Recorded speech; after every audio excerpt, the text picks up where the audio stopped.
Hi, so I'm Andy. This is Michaeli and Darius. We have a product called Satsum.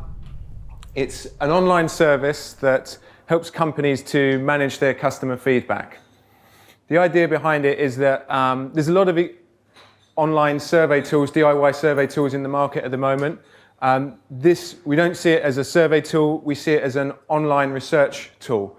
So the idea is that it adds the value that you would get from a research consultancy at the price of a DIY survey tool. So we've put a lot of focus on making the setup really, really simple, as fast and easy as possible, with the emphasis on not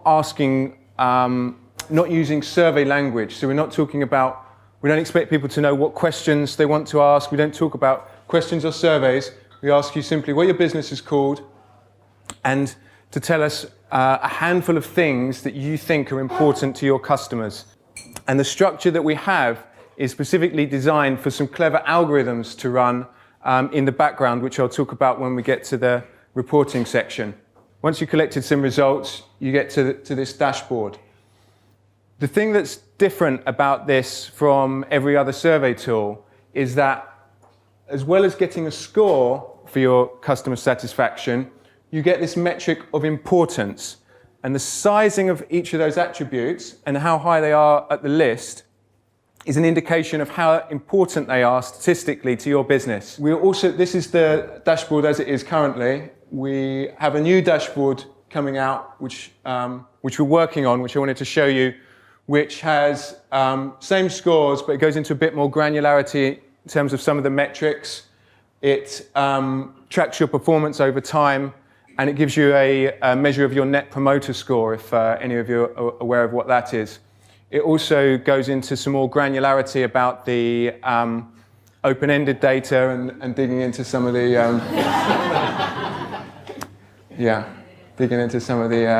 text analytics. Given the survey is so simple and so structured, but clever in a way, because it evolves over time and it gets to know your business very well, we can actually do some more clever stuff. For instance, while we embed it in an email, we can already ask the first question in the email per se, so that people don't need to click that thing and then reply to a question, but they can just do it via the email. Same way we can, for instance, embed it in a website, and we can just display it in an overlay on the side of our website so that people don't navigate out of the pages, just do it there. The other thing that the simplicity gives us is we can focus a lot more on what are the best way to trigger feedback. So for instance, we can measure which is the best sentence to trigger feedback. Is it, we would like to hear from you, we would like to get your feedback, please help us get your feedback. And we can measure and actually give recommendation to our clients to all this, because that's what actually matters, because you don't want to survey 0.5% of your customer base. You want to survey many of them, as many as you can. So we have in mind few verticals in which we will try to apply and try to pilot this. Hospitality is one, obviously. Another one is event. We could put the link now here on the page for you to vote and for you to rate this event.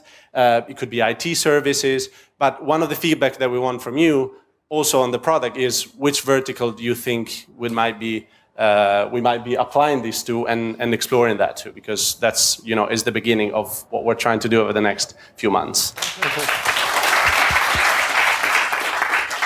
You said that you don't give flexibility to the users to move the structure of the survey. Yeah. How do you determine which structure is more optimal, and why don't you want to give the flexibility?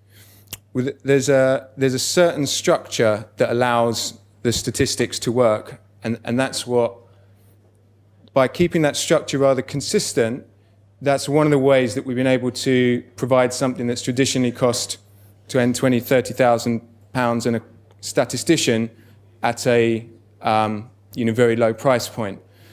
But within that structure, the actual questions that are asked will of course change and evolve, with the idea being that they become tailored to exactly the needs of that particular business.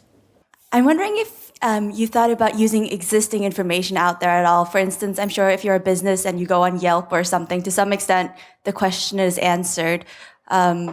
It just a thought if you could use or you've thought about using existing information out there. Yeah, that's a great thought. And I mean, we've actually submitted a couple of proposals now for development, and probably we will do it anyway. But to start intelligently harvesting some of that feedback that exists in the digital landscape, to make the algorithms to kind of do the same thing but smarter and leverage the feedback that's out there.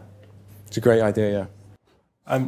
Do you give the customer any opportunity to follow up with, your client an opportunity to follow up with a customer who's given, say, a bad review on the restaurant or booking process or whatever? It's not in there at the moment. I guess it's one of those things that they might want to do. So yeah, thanks for the thought. Okay, that's just about all we've got time for. Big round of applause, please.